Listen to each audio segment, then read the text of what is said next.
पिला माने देखो ऑलरेडी हमें कवर कर सरचे combination reaction and decomposition reaction. एबे हमें पढिबा डिस्प्लेसमेंट रिएक्शन कोन एंड डबल डिस्प्लेसमेंट रिएक्शन कोन। तो पिला माने बहुत ही इजी कांसेप्ट, बहुत ही इजी टॉपिक एटा।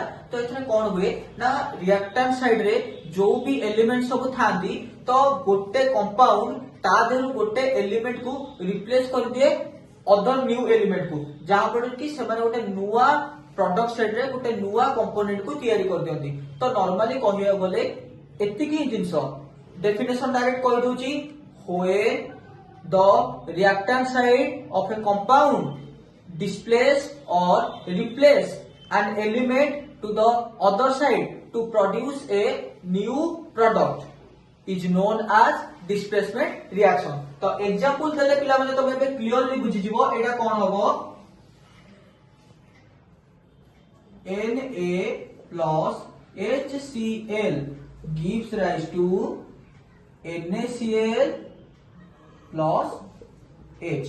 तो ए जगह कौन होला ना CH टा Cl को कौन कर देला ना डिस्प्लेस कर देला, को पट को रिप्लेस कर देला बा डिस्प्लेस कर देला ना Na पट को रिप्लेस कर देला। तो ए जगह एटा होला कोन न्यू प्रोडक्ट ही होला। तो एपट पार्ट टा कोन हे जिवो ना रिएक्टेंट साइड, एपट पार्ट टा कोन हे जिवो ना प्रोडक्ट साइड। होपफुली मते लागुची समस्त करे जाए पूरा पूरी क्लियर थिबो। क्लियर अछि ना। तो सेमती कोन हबो ना डबल डिस्प्लेसमेंट रे दीटा को कंपाउंड ताकर एलिमेंट मानको डिस्प्लेस करिवे। ठीक अछि, दीटा को कंपाउंड ये होची गोटे कंपाउंड एंड एपटी गोटे कोन हिजो कंपाउंड। तो एग्जांपल देखि दियो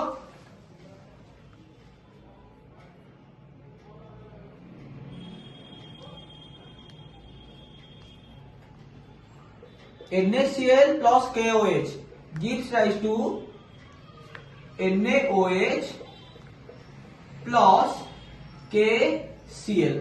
तो ए जगह देखो पिला माने कोन हैला ना OH टा को पटु को रिप्लेस हे गला Na पटु को एंड Cl टा को पटु को रिप्लेस हे गला K पटु को। तो ए जगह रे न्यू प्रोडक्ट हे गला NaOH एंड KCl। तो ए जगह कोन हेची ना डबल डिस्प्लेसमेंट हेची। एठी गोटे डिस्प्लेसमेंट हला, एठी 2 नंबर डिस्प्लेसमेंट हला।